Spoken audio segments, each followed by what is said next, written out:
Had I not been in the very first row of the IMAX theater at the AMC Multiplex at the Metro in San Francisco, I would not have walked away with a massive headache.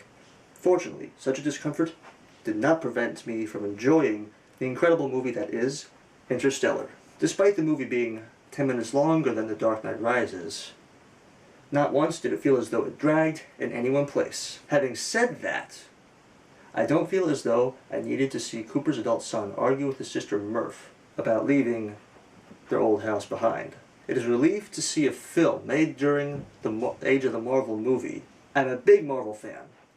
I've always been into supers and love superhero movies. But every once in a while it is nice to see a film come out during a wave of blockbuster movies that adhere to the formula of marketing big budget spectacles. And this film is no exception. Where it strongly differs is where the budget has gone. Practical sets, practical effects, and an intriguing cast. And this is a Chris Nolan film I'm watching, so I, as well as many, already know it isn't filmed using digital cameras. I've been a Matthew McConaughey fan for years. Am I obsessed with this actor? Not by a long shot. But almost anything that I've seen this actor in, I've enjoyed on some level, and I've usually enjoyed seeing him in anything that I've seen him in. Matthew McConaughey, though, is not the reason I went to see this movie. So to see him in a movie about space travel exploring the cosmos as a scientist and explorer is both odd and intriguing, even though my introduction to the actor was the movie Contact, which I've loved since I first saw it. It was also a little strange, though delightful, to see Matt Damon turn up in this movie. I suppose Chris Nolan wanted to surprise everyone with his performance by not telling everyone he was in it by putting his name on every poster for the movie. I would prefer not to see Matt Damon be turned into a somewhat antagonistic character.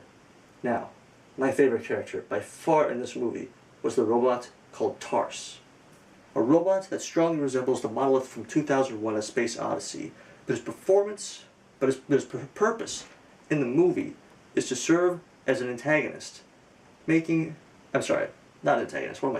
to serve as an assistant, making him fulfill that sort of C-3PO role that Chris Nolan may have intended to give to the film. And even that wasn't what made Tars my favorite character. Every line he's given is sarcastic and to the point, but it's not the kind of sarcasm that is mean, giving him a sort of R2-D2 role. And with Bill Irwin, who was that, you might ask? Well, actually I didn't bother to look that one up. But his voice helps give even more character to Tars, voicing the dialogue of this semi-smartass robot, with lines that are sometimes sarcastic, but kindly meant and filled with heart, even if this robot is programmed to stick to logic. Hans Zimmer once again delivers with the score, just as he did with Inception. Zimmer gives us a theme that is versatile and memorable.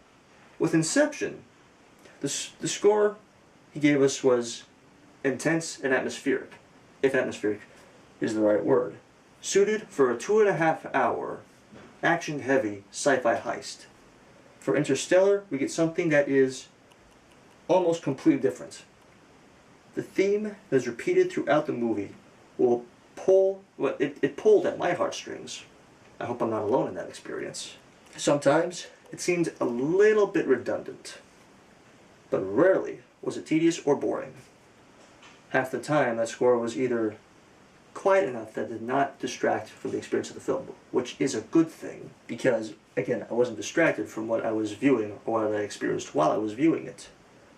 Or the score was so loud it was just blasting with sound.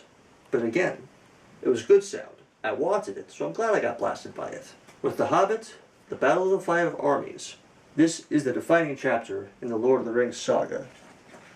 Finally, after more than a decade, we get to have the prequel to everyone's favorite fantasy trilogy. That is the prequel that everyone actually did ask for and did want.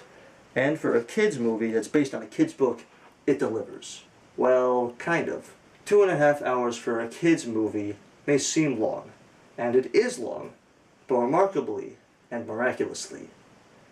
Not once did this movie, which some could argue didn't even need to happen, this movie manages to keep pace with the previous two without dragging or feeling slow or boring. Having typed that, I didn't need to see half an hour of the elves and the dwarves brawling with the orcs on the side of the mountain. Among the many talents we see on screen, the two actors who have been able to carry stellar performances the entire trilogy are Manu Bennett and a veteran of the previous trilogy, Lawrence McQuarrie. Who is Lawrence McQuarrie, you may ask? Well, if you remember The Witch King, or that orc who looked like he had an overboiled potato in Return of the King, you know who I'm talking about. While watching a 3D rendered movie, while wearing glasses for watching a 3D movie as digital creatures roam about digital landscapes, the line between what is real and what is animated really blurs. But it is very well blurred. So it may come as a surprise to find out that the key villains of the show, and I'm not talking about Smaug this time, are actually played by someone. I'm sorry to say that I do not know if Bennett and McQuarrie wore actual costumes or did the sequences entirely motion capture. My initial guess is they most likely did a mixture of both. Kudos to these two for delivering their lines entirely in the orc language and making us believe that the language they spoke was authentic. Even Ryan Cage, who played Alfred, delivered a convincing performance of a character perhaps no one remembers from the book nor needed to see in this movie, but helped give weight to the battle the people of Lake Town fought against the army of orcs. At the very least, because this movie was shot with digital cameras and was computer enhanced, the Arkenstone, that ultra blue gem that looked like a galaxy inside of it that the dwarves were crazing over both in the book and in the movie, looked as it was described in Tolkien's book, a true wonder to behold. Once again, I felt myself stimulated by Benedict Cumberbatch's performance of Smaug. For a man who played a digitally animated dragon who isn't even in the movie that long, his performance is most memorable, as is the dragon he played. I give Interstellar 4 out of 5 stars. I would see this movie again, but that's because for the first time I saw it, again, I was too close to the screen. But this movie is worth viewing more than once, so long as you have 3 hours of time to kill. So you may want to rethink about taking a date to see it. I give The Hobbit, The Battle of the Five Armies, 3.5 out of 5 stars. On the whole, it felt a tad silly, but no one in this movie felt as though they didn't belong in front of the camera, nor did any of the digital enhancements seem to distract from the experience of the movie itself, which is good on both Peter Jackson's part as well as everyone involved in making this movie happen. I say see it, because why not? And having said that, you might think I might say give it 4.5 out of 5 stars. Hey, give or take. What are you going to do? You won't be nearly as disappointed with this film as you were with the Star Wars prequels if you do see it. Thank you very much for your time. Orange Man out.